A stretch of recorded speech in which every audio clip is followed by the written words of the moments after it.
Hello and welcome. We're reading Nir's article. Managers, stop distracting your employees. Nir, you want to set it up and just say how we're doing this? Absolutely. So I wrote this article titled Managers Stop Distracting Your Employees, and we are going to read it together. And then anyone on LinkedIn, if you're tuning in live, feel free to ask questions, comments, concerns, and we'll get to those probably at the end of the article. Yeah, it's going to be great. I will read it. Nir will come in at the breaks. Let's get started. It's no secret that companies spy on their staff. A recent New York Times article stated that 8 of the 10 largest American companies surveil their employees with tracking software. According to the Washington Post, global demand for employee monitoring tools increased by 65% from 2019 to 2022.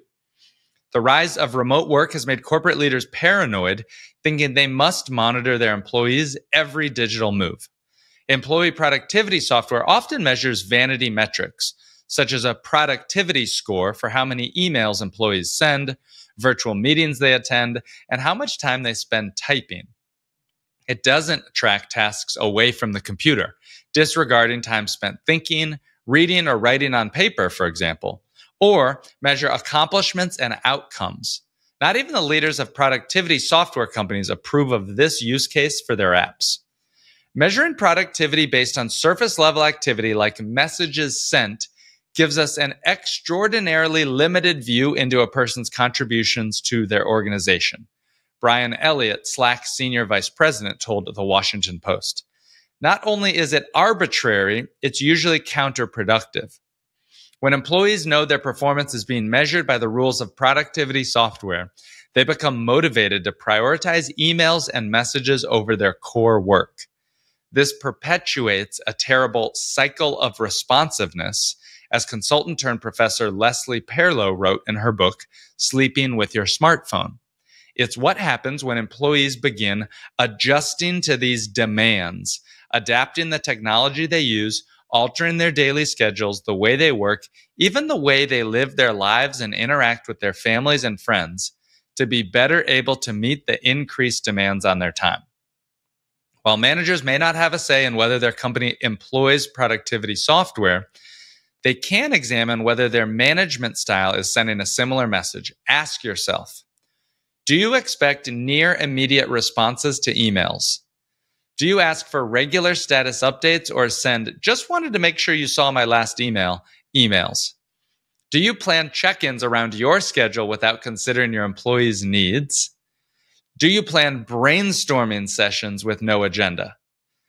If your answer to any of the above questions is yes, you're likely distracting your employees rather than encouraging their productivity. These 4 strategies can help you change your ways and build an indistractable workplace. Nir, we're going to get into 4 things I think people can do, but I just wanted to check, what was the reason that you wanted to write this article, or what were you thinking about as the reason in here? All right. To be honest, I was thinking about how I had bosses who would do these things above, right? So one of my first jobs out of college, actually my first job out of college, was at the Boston Consulting Group, which now has really changed their ways. It's interesting. In my book, Indistractable, I use Boston Consulting Group as a case study to talk about a company that went from a highly distractible organization to now an indistractable organization. They made all kinds of changes. But when I was there back in 2001, it was a very high stress culture where we exhibited all these negative attributes that Leslie Perlow, who you mentioned earlier, who wrote this book, Sleeping with Your Smartphone, and who teaches at the Harvard Business School. And these 4 points. Do you expect near immediate responses to emails? Oh my God, my boss constantly expected us to reply all the time, anytime, 24/7. Do you ask for regular status updates or send, just want to make sure you saw my last email? Do you plan check-ins around your schedule without considering your employees' needs? Do you plan brainstorming sessions with no agendas? So that's what I was thinking about when I wrote this article. Is I remember what that felt like. And I remember getting physically ill when I worked in that type of culture. I was a young guy. I was right out of undergrad, and I was constantly sick, physically as well as what felt like mentally ill as well, because of this high stress culture of always being on, always having this expectation of having to respond. And that was really detrimental. And I'm sure my work output suffered. Now, that wasn't always the case. I remember my very first boss did none of these things. I had a wonderful boss, and I remember working for him thinking, man, I just want to make him look good. But then when the case team changed and I had a different boss who didn't know how to stop distracting his employees, I didn't want to work for him anymore. And actually, that was ultimately why I left that company. I didn't talk about that in the article, but that was kind of the inspiration. Even reading your introduction, I was so nervous. I was like, oh no, this is me with my team sometimes. So I want to get into these suggestions, and then I want to ask you how we balance that when we have employees, with different types. Let's get into the 4 things. Number 1, open a dialogue about distractions. A big problem with distraction at work is that we can't easily talk about it. Asking employees for feedback on the most significant work distractions won't work if they fear reprisal for sharing their thoughts. To build a culture where employees do their best work, managers must foster what psychologists call psychological safety, or the sense of security that comes from knowing there's no punishment for raising reasonable concerns.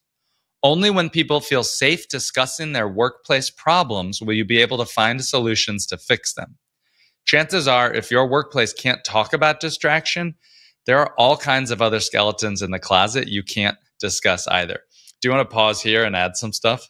This is the most important point of the article, that as much as we blame our tech devices, all the pings, dings, and rings, it's very easy to blame the devices and say, that's why we're all distracted at work. That is a symptom, not the cause of the illness. The real cause of the illness is that we can't talk about the problem of distraction at work, right? If you can't raise your hand and say, hey, this isn't working for me. Like the fact that I constantly feel like I need to check Slack or email every 30 seconds, I can't get my work done. If you can't raise your hand and say, hey, this is a problem, can we talk about this problem? That is the problem. And I guarantee you, if you can't talk about this problem of distraction at work, there's all kinds of other problems at work as well. Number 2, schedule sync with your employees.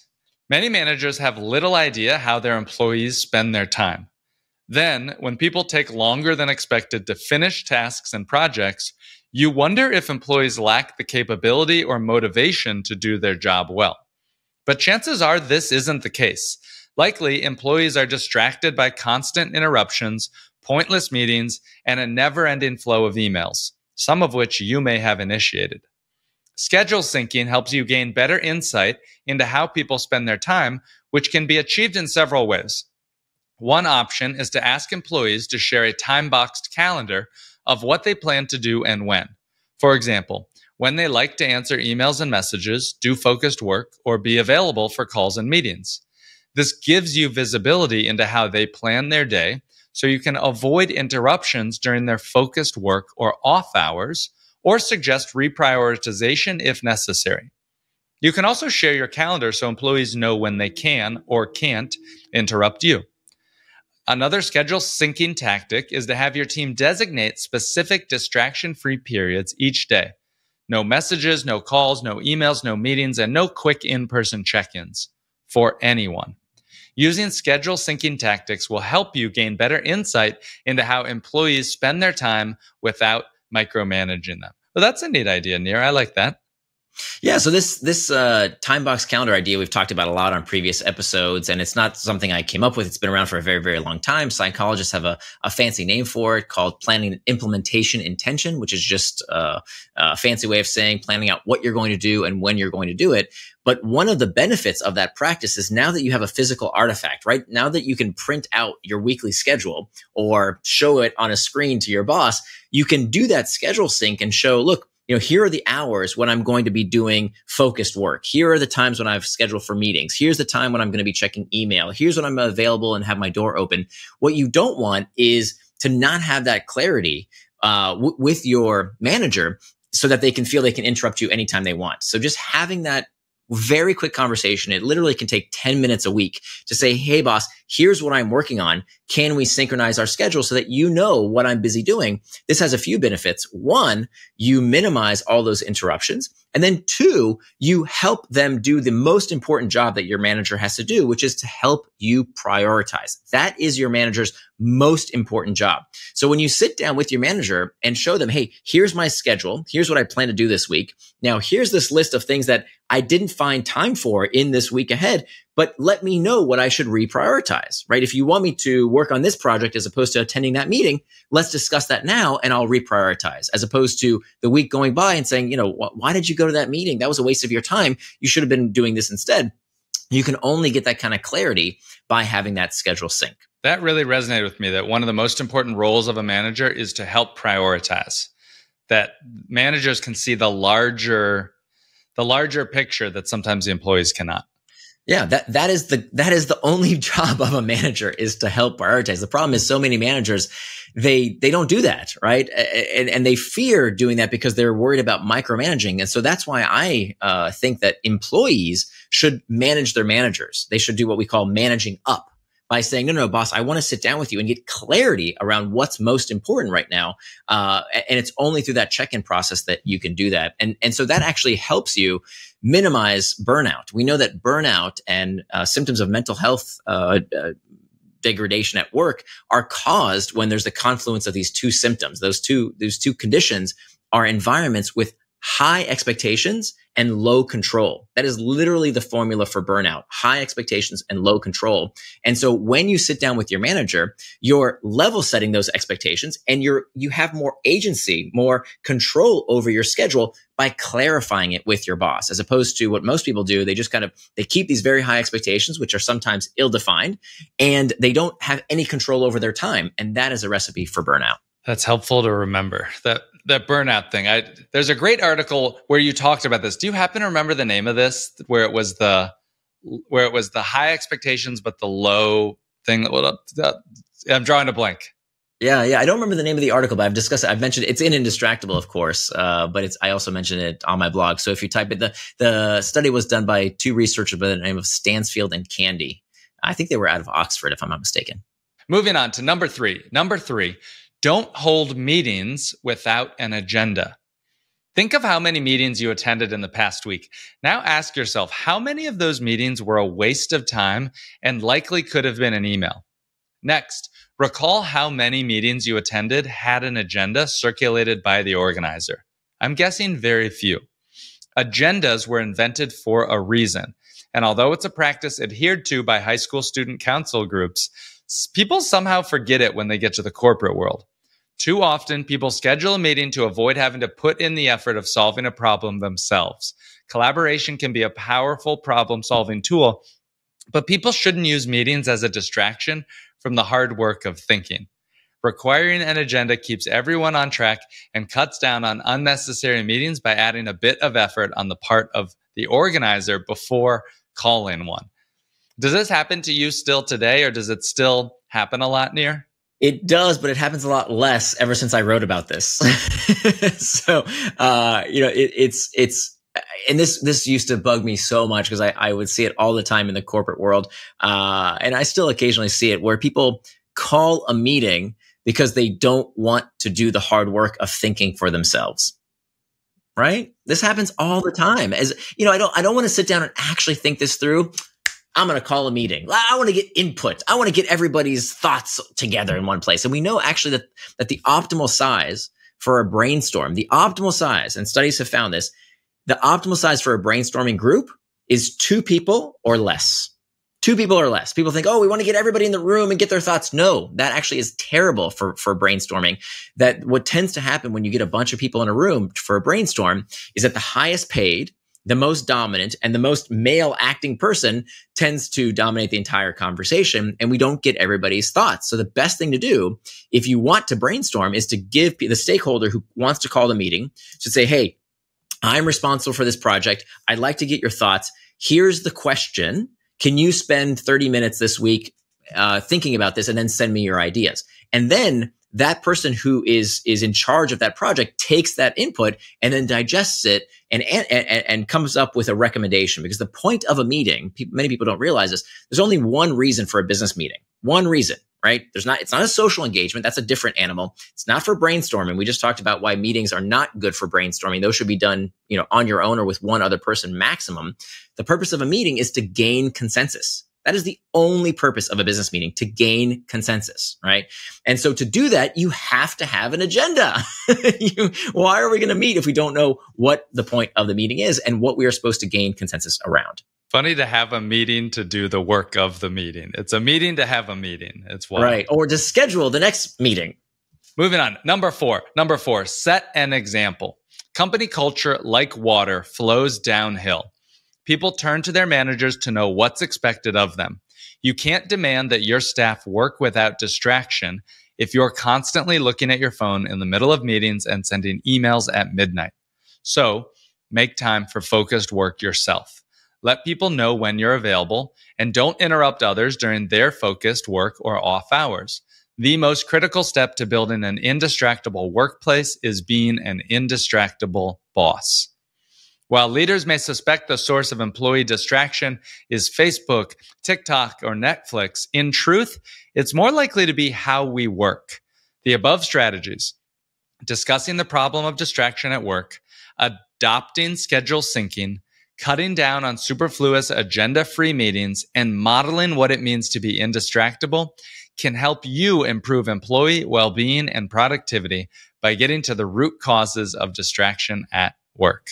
Absolutely. So this is the real crux of the article, is that instead of just blaming the technology, just blaming the tools in our hands, we really want to ask ourselves, what's our role in perpetuating this culture of distraction in the workplace? And it comes down to, I think, these four strategies. And just to reemphasize that fourth and final point around setting an example, I can't tell you how many times I'm called in to help a company with this problem of distraction, and the boss calls me and says, "Hey, we really need your help. Come over here and teach us how to be indistractable." And I get into the conference room and I'm going to give my presentation, and guess who it is in the back of the room that's sitting there on their phone because they're so important. They have to reply to all their emails right there. It's not the young people, right? It's not the people who are so-called addicted to TikTok. It's the big boss. It's always the big boss. And then I know exactly what the problem is, that, as I wrote in the article, culture flows downhill. It's like water. It flows downhill. So people look at what the expectations of the boss are. So if you're not indistractable, your employees won't be either. This applies to parents as well. I talk to parents all the time who says, "Oh, my kid's always on Fortnite. It won't get off TikTok." And then as they're telling me this, they're checking Facebook, right? So you can't be a hypocrite. You have to set the example yourself for your employees, for your family as well. While we're here, Nick, maybe we'll just answer one question here from Vivian. Posted a quick question. Is that all right? Yeah, let's do it. Yeah. Vivian, thank you so much for being here. And Vivian asks, how do you tell the nice/good customer PMs who aren't addressing unintentional distractions? So I think that there's a certain level of competency that is actually pretty low, that there's no such thing as a good or bad manager. There's just one that hasn't been trained or is not skilled in this particular way of thinking. And I think many of us now have to evolve the way we work for an environment that has many more potential distractions. Now, you could argue that these distractions have always been here. They've just changed form. So now that many of us have these devices, we are able to work outside the office more. And so we're kind of able to be distracted all day long. But even if you're working in the office environment, in a physical office, you still have some, a manager tapping you on the shoulder and say, "Hey, I need that TPS report. I'm sorry to interrupt you, but we need to talk." And that can be very distracting unless you do these practices. So I don't think it's a matter of a good or bad manager. It's more a matter of making sure that all of us use these tactics and that it becomes socially acceptable as well. I think that's where company culture really comes in. It needs to be socially acceptable to talk about this problem of distraction. And that's psychological. This theory of psychological safety is something that we need no matter what the problems we're addressing in the workplace. Again, if you can't talk about the problem of distraction at work, you probably have all kinds of other problems you can't talk about either. So this becomes a cultural practice where it becomes all right to say, "You know what? I need to log off for a bit. Okay, I'm not going to be able to check Slack and email every 30 seconds because this is my time in my day where I am indistractable." So it's about educating our workforce with these new skills. You're listening to Nir and Far, Business, Behavior, and the Brain. We do these podcasts where we read Nir's latest articles, and then here and only here, you get the behind the scenes of why Nir wrote it and things that he's also thinking about, the current and latest logic. Nir is the best-selling author of Hooked, How to Build Habit-Forming Products, and also of Indistractable, How to Control Your Attention and Choose Your Life.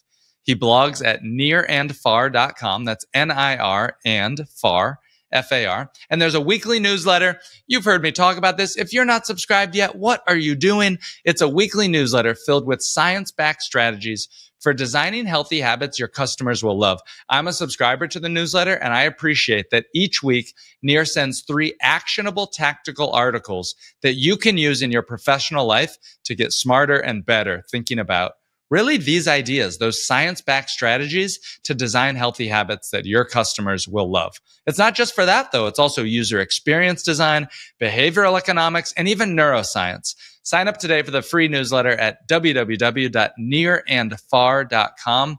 We will catch you next week. Thank you, everybody, for tuning in. Have a great week.